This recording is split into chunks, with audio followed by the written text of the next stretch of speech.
Number 1. The Java Trench. More than 7,187 meters beneath the surface, at the deepest point of the entire Indian Ocean, a single set of lights swept across the seafloor and caught something no one could name.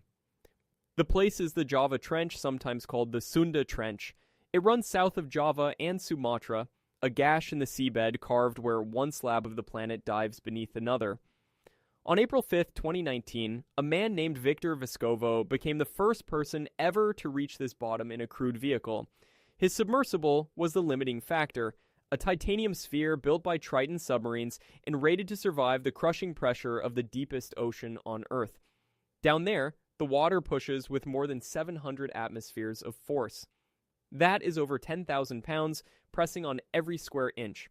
The whole expedition was filmed by Atlantic Productions for a documentary series called Deep Planet, which is the only reason most of us have ever seen these images at all. As the vehicle drifted along the floor, the cameras found a strange animal. It was gelatinous and translucent, mounted on a stalk, swaying in the current like something half plant and half creature. Scientists studied the footage for months. It matched no cataloged species known from that depth. The chief scientist of the expedition was Alan Jameson of Newcastle University, one of the world's leading experts on the deep. Even he could not say for certain what it was. The problem is simple and maddening. A camera can see an animal, but it cannot catch one. Without a physical specimen, the creature cannot be formally described. It remains to this day an unknown. It was not the only surprise. The same dive recorded snailfish, amphipods, and cusk eels that may all be new to science. Hadal snailfish are the deepest true fish ever found, ghostly and almost gelatinous themselves. Baited landers dropped nearby were swarmed by scavenging amphipods within minutes, tiny bodies boiling out of the darkness the moment food arrived. There's a colder detail too. Even here at the bottom of the Indian Ocean, the expedition found human debris. Plastic had reached a place almost no human ever would. The trench itself was born of violence. It sits on the Sunda subduction zone, the same fault that ruptured on December 26, 2004, unleashing a magnitude 9.1 earthquake and the tsunami that killed hundreds of thousands. The deep here is not just dark, it is the machinery of catastrophe. And the thing on the stalk, swaying in the black, is only the first mystery these trenches have refused to explain. Number 2. The Atacama Trench. If the Java Trench offered one unknown, the Atacama Trench offered an entire world of them. This trench runs along the Pacific coast of South America off Chile, and it is also called the Peru-Chile Trench. Its deepest point, Richardson Deep, lies about 8,065 meters down. It was formed where the Nazca Plate slides beneath South America, the same grinding collision that built the Andes and drives some of the most powerful earthquakes ever recorded. In 2018, an international team aboard the research vessel Sun lowered baited landers into the trench. Alan Jameson was again at the center of the work. The cameras captured 3 new kinds of snailfish, quickly nicknamed the pink, the blue, and the purple Atacama snailfish. The pink was later given a formal scientific name, Paraliparis celti. These fish drifted over the bait, pale and translucent, perfectly at home under nearly 800 atmospheres of pressure. Then came the amphipods. Not the tiny scavengers of shallower depths, but supergiants of the genus Allicella. The largest known amphipod on Earth, Allicella gigantea, can reach around 34 centimeters. That is the length of a human forearm, a crustacean swollen far beyond anything the surface world would expect. Divers and scientists call this deep-sea gigantism, and no one fully understands why it happens.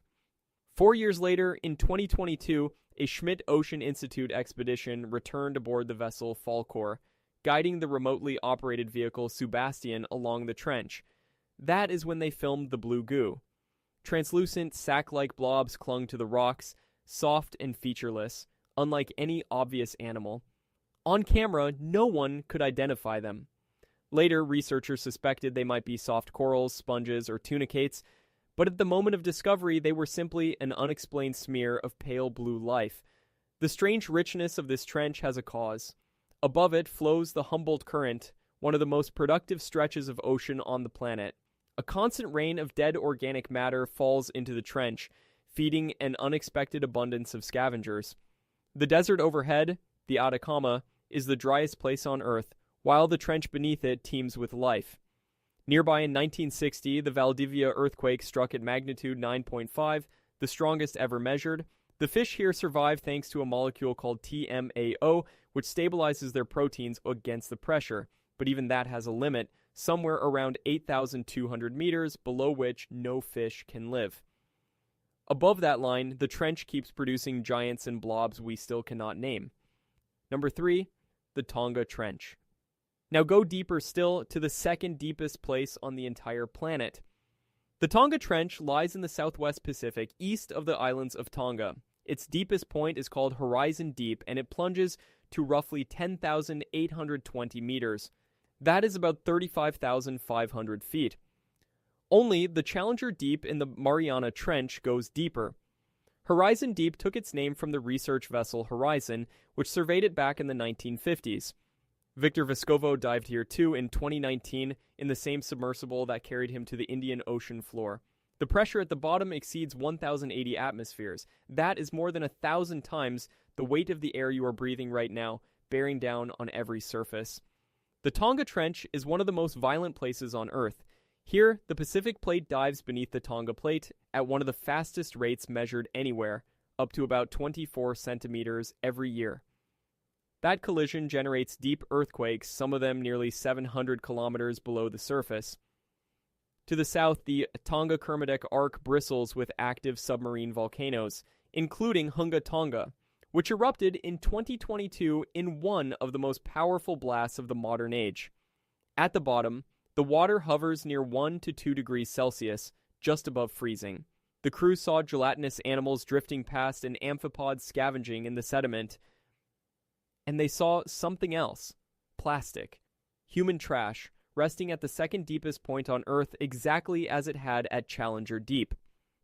Studies of trench amphipods have found microplastic fibers inside their guts, meaning the pollution is not just lying on the floor, it is being eaten.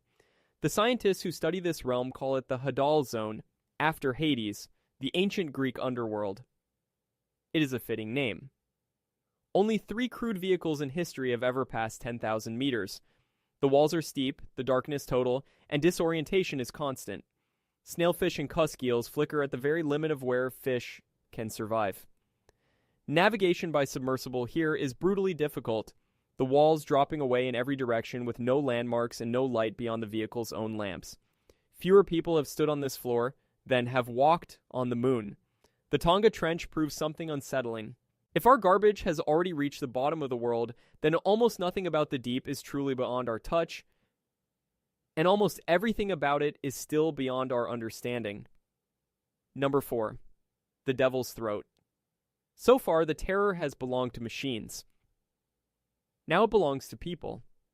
Off the southern tip of Cozumel Island in Mexico, there is a dive site with a name that warns you before you enter. The Devil's Throat at Punta Sur. It is a near-vertical coral tunnel that begins around 24 meters down and drops deeper into the reef. It sits inside the Cozumel Reefs National Park, part of the Great Mesoamerican Barrier Reef, the second largest reef system in the world. The danger is not the coral. It is the tunnel itself. Divers drop into a narrow, dark passage where the walls press in and the exit disappears from view. This is an overhead environment. Once inside, you cannot simply swim straight up to the surface if something goes wrong. There is rock and reef above you the whole way. At this depth, another enemy waits, one that lives inside the diver's own body. Nitrogen narcosis, sometimes called the rapture of the deep, clouds judgment and slows thought. A narrowed, confused diver in a dark tunnel is a diver in real trouble. Then there are the currents. Punta Sur is swept by strong drift currents that can push a diver off course or into the throat before they are ready. The tunnel eventually opens into a chamber some call the cathedral, hung with sponges and black coral, beautiful and indifferent. Over the years, the Devil's Throat has been linked to multiple fatalities and near misses. The stories share a pattern. Depth, darkness, current, and narcosis stack on top of one another until a small mistake becomes fatal. This is why the site is reserved for advanced and technical divers, and why serious operators check certifications before anyone descends. Cozumel became a world-famous dive destination after Jacques Cousteau publicized its reefs in the 1960s, and the water here is warm, around 25 to 28 degrees Celsius. That comfort is deceptive. The warm, clear Caribbean water can be a trap of its own, lulling divers into feeling safe when they are not. Inside that tunnel, it is possible to lose all sense of which way is up. And when the passage finally releases you, it drops you onto a deep wall that falls away into open blue. The Devil's Throat earned its name honestly. Here, the terror is not some unknown creature, it is what the depth quietly does to the human mind. Number 5. The Turtle Tomb. There's a cave off Malaysian Borneo where the dead are not people, but the animals that could not find their way out. The island is Saipadan, off the coast of Sabah, rising from a seamount that drops more than 600 meters into the ocean. Set into its reef wall around 18 to 21 meters down is the entrance to a flooded limestone cave. Divers call it the Turtle Tomb. Inside, in the beam of a torch, lie the pale skeletons and shells of sea turtles. No one killed them. They swam in on their own. The cave is a labyrinth of chambers and tunnels, its floor covered in fine silt. Disturb that silt and the water turns to an opaque brown fog in seconds. A turtle that wanders too deep into the dark loses the exit, cannot surface for air, and drowns. Over many years, the bones piled up, turning the cavern into a natural graveyard. Saipadan is one of the greatest dive destinations on Earth. Jacques Cousteau praised it in a documentary back in 1988. It sits in the heart of the Coral Triangle, the richest zone of marine biodiversity anywhere in the world. Green turtles and hawksbills crowd the surrounding reefs, which is exactly why so many end up inside the tomb. Among the bones are turtles, and reportedly other animals too, all caught by the same trap. The horror of the place is that it is not only a threat to turtles. It is an overhead cave, and a diver who loses the guideline in a silt out becomes just as lost as the animals whose remains surround them. There is an unavoidable unease to the sight as well, a quiet ethical weight in swimming through what is quite literally a grave. Some divers describe the tomb as one of the most haunting places they have ever entered, beautiful and mournful at once. This is why the cavern demands proper training and a guide. Malaysia has protected Saipadan, limiting daily diver permits and banning overnight stays on the island since 2004. Nearby, at a spot called Barracuda Point, tornado-like schools of fish spiral in the current. A reminder that the open ocean is only a few fin kicks away. The cave itself was carved when sea levels were lower during past ice ages, then flooded as the world warmed.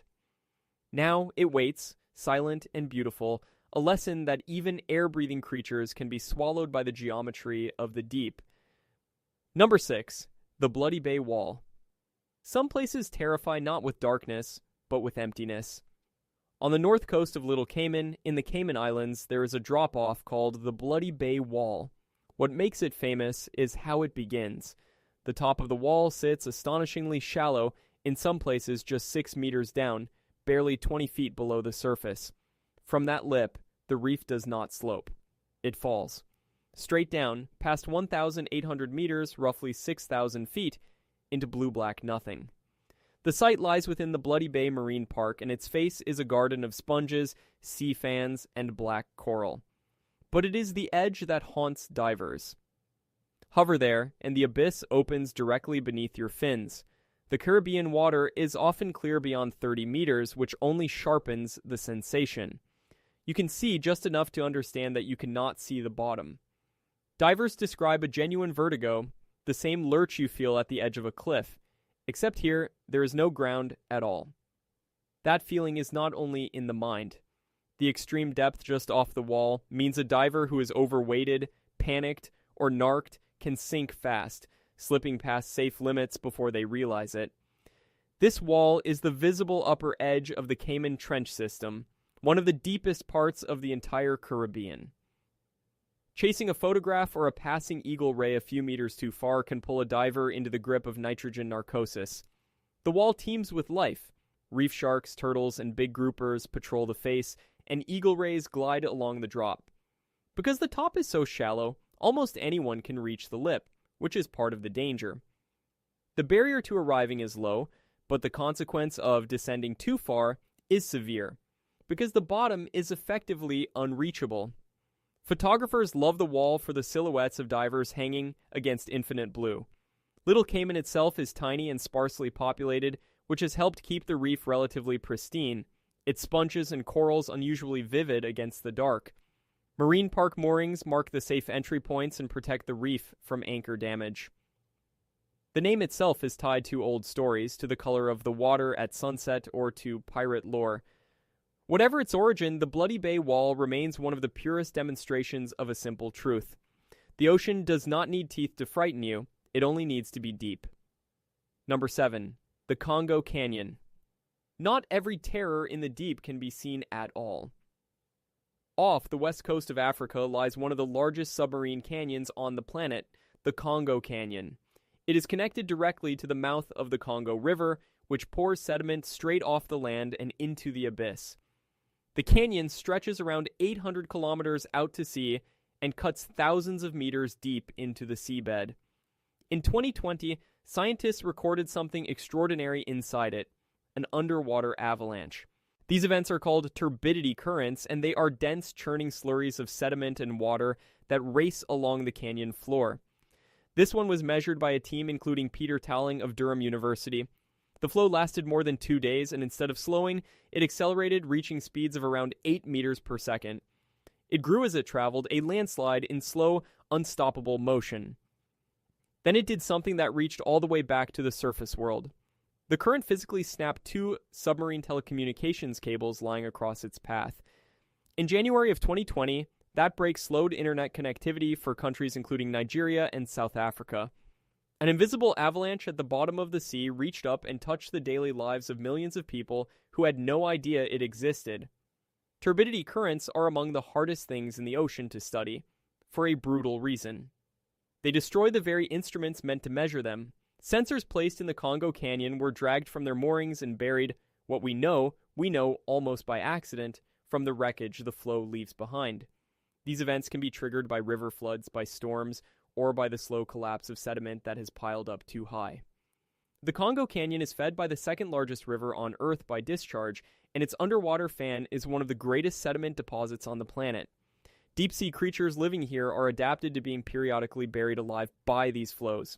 Think of it as a river beneath the sea, one that no one can see, that follows no schedule, and that moves with enough force to break steel.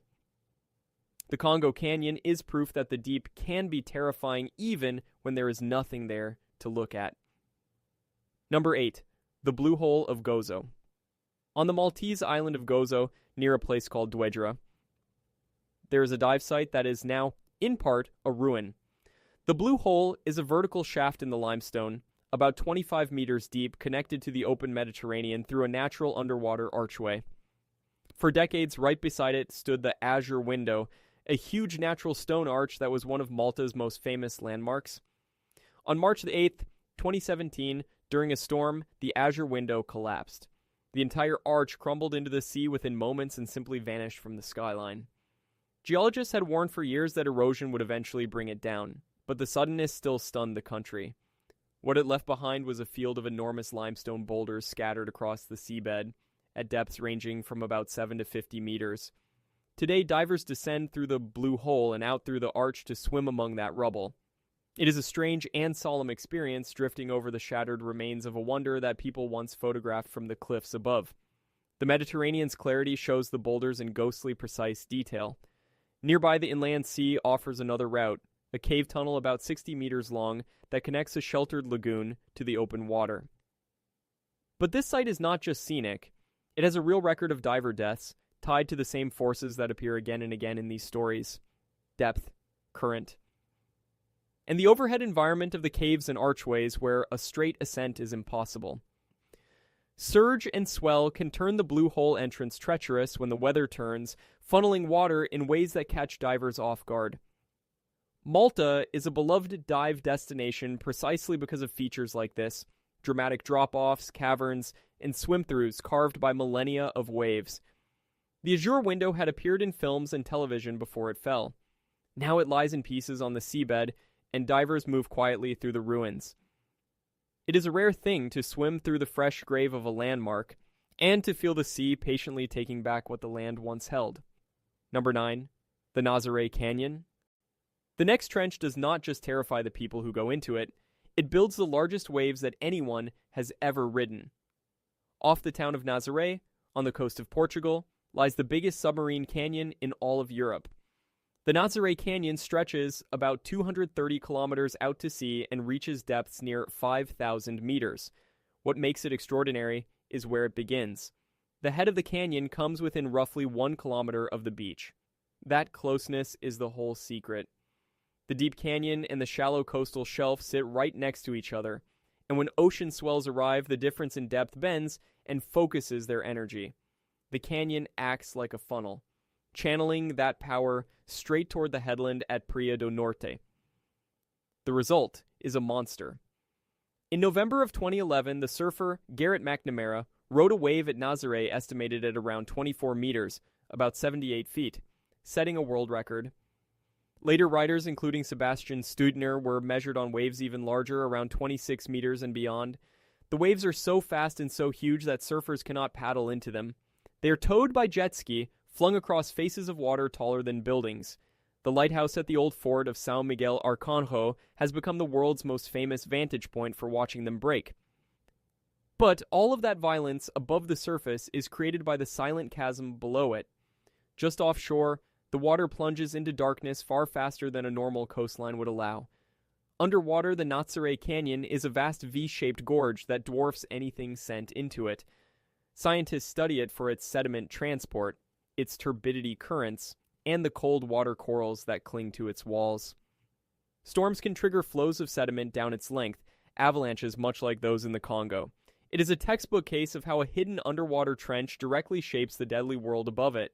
The same stretch of coast now draws two very different kinds of people to the same water, extreme athletes chasing records on one hand, and oceanographers studying deep-sea ecosystems on the other. Both are drawn by the canyon, though only one group is trying to survive it. The surfers of Nazaré are, in a sense, riding the shape of a canyon they will never see, and the same feature that makes their sport possible is a reminder that the deep begins closer to shore, and more suddenly than most people ever imagine. Number 10. The Molokini Back Wall. The last stop looks at first like the safest place of all. Between the islands of Maui and Kaho'olawe in Hawaii sits a small crescent of rock called Molokini. It is the rim of an extinct volcanic crater, a tough cone built by explosive eruptions tens of thousands of years ago. Inside the crescent is a calm, shallow lagoon, one of the most popular snorkeling spots in all of Hawaii. Tour boats crowd it daily, families float over the coral in the sunshine. But the crater has another side. The outer, ocean-facing edge is known as the back wall, and it is a completely different world. Here the reef does not gently slope into a lagoon. It drops. The back wall falls from near the surface to depths of around 90 meters, roughly 300 feet, and then keeps going into open ocean. There is no sheltered basin on this side. There is only the wall and the blue. The back wall is exposed to strong, open ocean currents that can be unpredictable and powerful. Along its face, white-tip reef sharks rest in caves and ledges, and black coral grows in the deeper shadows. Larger animals cruise past too, the occasional manta ray, or bigger sharks moving through the haze. Visibility here often passes 30 meters, which means divers get a clear, uninterrupted view of the abyss falling away beside them. That is exactly what unnerves people. The same bottomless blue vertigo of the Cayman Wall returns on the far side of a place tourists think of as gentle. Molokini has been a state marine life conservation district since 1977, and the inner lagoon is protected and beloved. Hawaiian legend even ties the crater to a lizard spirit cut in two by the goddess Pele. But the back wall is not for beginners. Depth, current, and the open drop-off make it a serious dive, with real risks of narcosis and rapid descent for the careless. It is the perfect place to end because it holds both faces of the ocean at once. On one side, a sunlit lagoon full of laughter. On the other, a single step over the edge into a darkness that does not care that a holiday is happening a few meters away. Look across all of these sites and a pattern emerges. The deep does not need monsters to be deadly. It has physics. Pressure increases relentlessly with depth, roughly doubling near the surface for every 10 meters you descend. and that pressure changes how gases behave inside the human body. Nitrogen, harmless in the air you breathe, becomes an intoxicant under pressure. This is nitrogen narcosis, and it dulls judgment exactly when a diver needs it most. Oxygen, the thing keeping you alive, can turn toxic at depth. And if you ascend too quickly, dissolved gas can fizz out of your blood, causing decompression sickness, the bends. Now, add the places themselves. In an overhead environment like the Devil's Throat or the Turtle Tomb, the escape route straight up is gone. A silt out can erase all visibility in an instant, leaving a diver blind in a maze. On a wall, like Bloody Bay or the Molokini, back wall, there is the psychology of the void, the vertigo of hanging over water with no bottom, which has triggered genuine panic in experienced people. Cold saps strength. The clock on a diver's air never stops. Narcosis has been a factor in deaths at these very sites, and the ocean punishes complacency without mercy. This is why recreational limits sit near 40 meters, and why going deeper demands technical training, mixed gases, redundant equipment, and guidelines. Even then, the margins are thin. A diver at depth is running a countdown they cannot pause, breathing a supply that shrinks faster the deeper they go, in water that grows colder and darker with every meter. There is a difference between danger you can see and danger you can only feel. And the deep is full of the second kind. The pressure is invisible. The narcosis creeps in without warning. The void gives no signal until the moment of panic. The fear that these places inspire is not weakness. It is information. It is the body correctly reporting that it was never built for this world. Experience helps, but experience can also breed the complacency that kills, the quiet assumption that a sight done 100 times cannot be the one that takes you. The divers who survive are the ones who listen to that fear, and who never mistake beauty for safety. Where human bodies fail, we send machines. The crude submersibles that reach the Java and Tonga trenches, like the limiting factor, are essentially pressure spheres, wrapped in engineering, built from titanium and buoyed by special foam that can survive full ocean depth. Remotely operated vehicles like Sebastian dangle from ships on long tethers, carrying cameras and lights into places no diver could ever go. And baited landers, dropped free to the bottom, sit patiently, filming whatever comes to feed. Building these tools is extraordinarily hard. A pressure hull that fails at 10,000 meters does not leak. It implodes. Crude dives to the Hadal zone remain vanishingly rare, and history is littered with lost vehicles that never came back. In total darkness, everything depends on a few artificial lights and the reach of a camera lens. And there is a fundamental limit. A single pass with no sampling can show us an animal, but it cannot let us hold one. That is why the Java stalk creature and the Atacama blue goo remain unnamed. Still, these machines transformed what we know. Landers rewrote Hadal biology, revealing thriving communities where textbooks once described a barren waste.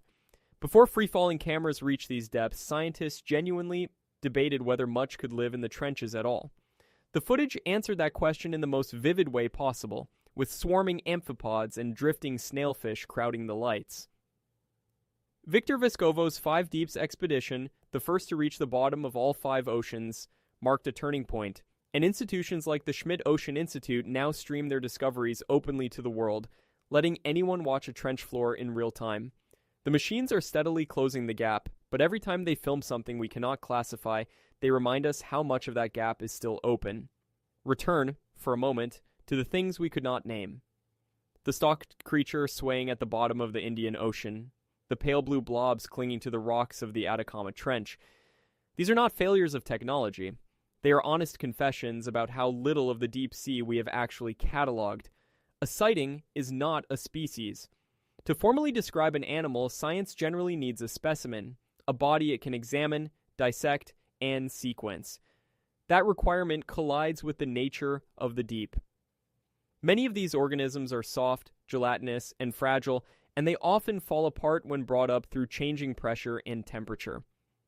Gelatinous life is chronically understudied for exactly this reason. Meanwhile, the backlog of undiscovered marine species is enormous, with credible estimates suggesting that most of the ocean's animals have never been named at all. Snailfish have become a kind of symbol of this, with new hadal species turning up almost every time a lander goes down. There is a discipline here worth respecting. Unidentified does not mean impossible, or supernatural, or hidden by some conspiracy. It usually means we simply have not collected the animal yet. Modern DNA sampling could resolve many of these mysteries if only a physical piece of the organism could be recovered intact, which, at these pressures, is far easier said than done. Increasingly, the raw footage from expeditions is shared openly, so that specialists around the world can weigh in on what a strange shape in the dark might actually be. The honest answer sits in the tension between wonder and rigor, between the thrill of not knowing and the patience required to find out. The deep resists easy answers, and that resistance is not a trick. It is the size of the thing we are trying to understand. There's one more thing these trenches do, quietly, in the dark. They keep records. Plastic has now been found at Challenger Deep in the Tonga Trench and in the Java Trench, and microplastic fibers have turned up inside the bodies of the amphipods that live there. The deepest places on the planet have become traps not only for sediment, but for the fallout of the surface world. Trenches collect organic carbon too, pulling it out of the ocean and burying it, which ties them directly to the planet's climate. They also store energy of a far more dangerous kind. Subduction zones, the very structures that create these trenches, lock up strain until it releases as catastrophic earthquakes. The Java Trench fault produced the 2004 disaster. The Chilean Trench produced the magnitude 9.5 quake of 1960. Turbidity currents like the one in the Congo Canyon bury the seafloor in fresh layers, and the Congo fan preserves that history like pages stacking in a book. In this sense, the trenches are a kind of planetary memory. They hold what the surface loses from ancient sediment to yesterday's pollution. Layer by layer, they preserve a record that the churning, sunlit shallows would have scattered long ago.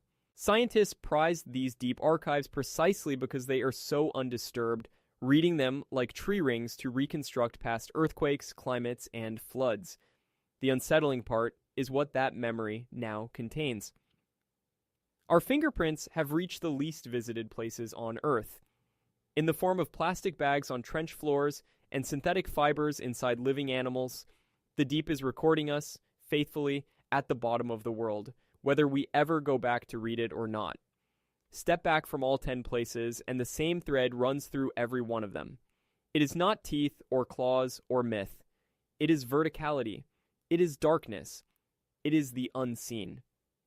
From a wall lip just 6 meters below a sunny surface to a trench floor almost 11 kilometers down, the terror is the same terror, scaled up and down. It is the drop. It is what waits below the light. And yet people keep going back. Divers return to the Devil's Throat and the Bloody Bay Wall, knowing exactly what they risk. Submersibles descend again into trenches that could crush them in an instant. Something in us refuses to leave the deep alone, even as it frightens us. Each of these sites teaches the same quiet lesson about limits, about how narrow the band of the ocean is that our bodies can survive, and how vast the rest of it remains. The unidentified creatures are a promise as much as a mystery, a sign that there is still more down there to find. The trenches are both a threat and an archive, holding earthquakes and pollution and life we have never named. The ocean does not care about human scale. It does not notice the boats above Molokini or the surfers at Nazaré. It does not register the divers at the lip of the Bloody Bay Wall or the submersible resting on the floor of the Tonga Trench. It simply goes down and keeps its secrets. Every one of these 10 places is really the same place, seen from a different depth, the point where the light finally gives out and the known world ends. That is why these places still terrify the people who see inside them. Not because of what is proven to be there, but because of everything that might be. In the dark just past the edge of the light,